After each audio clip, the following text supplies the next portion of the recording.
Hello दोस्तों, welcome to my new horror story. कहते हैं कि कॉलेज की पुरानी लाइब्रेरी में एक रहस्यमयी ग्रंथ रखा हुआ था।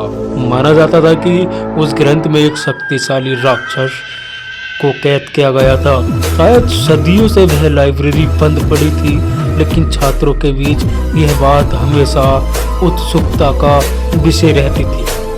अजीत, रिया और सैम तीनों अच्छे दोस्त थे। वह हॉस्टल में एक ही फ्लोर पर रहते थे।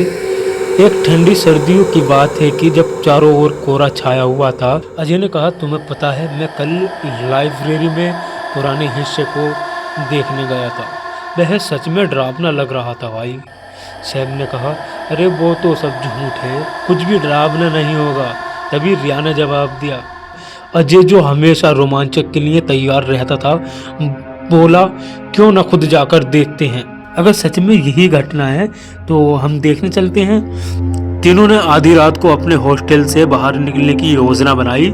चारों ओर सन्नाटा था, ठंडी हवा उनके चेहरे पर पड़ रही थी। जब वे लाइब्रेरी के पुराने हिस्से में पहुंचे तो वहां धूल और मकड़ी के जाले फैले हुए थे। यहाँ तो सदियों से कोई नहीं आया। रिया ने फुसफुसाते हुए कहा, क्या यह वही ग्रंथ है? चलो इसे खोलते हैं। लेकिन जैसे ही अजय ने ग्रंथ को छुआ, पूरे हॉल में अजीब सी गूंज सुनाई दी।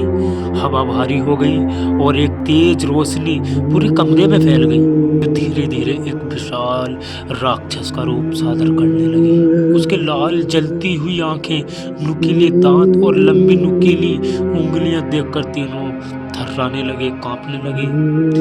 तभी रिया ने कहा, चलो यहाँ से चलते हैं, यहाँ मुझे ठीक नहीं लग रहा। तभी किरंत ने कहा, तुमने मुझे जगाया है। और राक्षस और तेज आवाज में गरजने लगा, अब तुम मेरी कैद से नहीं बच पाओगे। राक्षस ने अपने लंबे हाथों से हवा में झपटा मारा। तभी सैम ने घबरा कर कहा, हम क्या कर रहे हैं?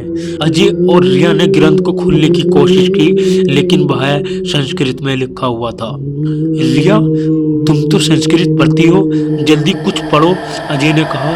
रिया ने हिम्मत जुटाई और पढ़ना शुरू किया। लेकिन जैसे ही उसने पहला मंत्र पढ़ा, राक्षस और भयंकर हो गया।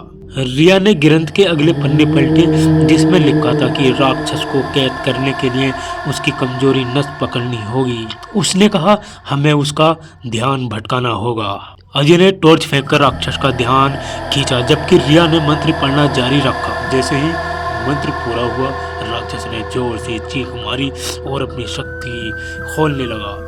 लेकिन तभी ग्रंथ का आखिरी पन्ना हवा में उड़ गया और आग की तरह जलने लगा। राक्षस गायब हो गया, लेकिन ग्रंथ के जलने के साथ कमरे की दीवारें भी दरकने लगी।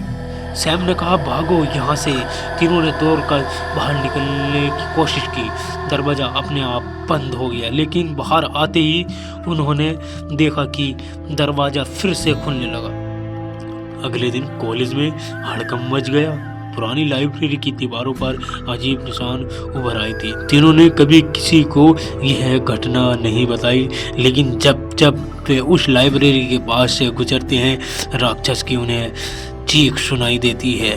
तो दोस्तों, इस कहानी से यही सीख मिलती है कि कुछ रहस्य छोड़ने के लिए नहीं होते।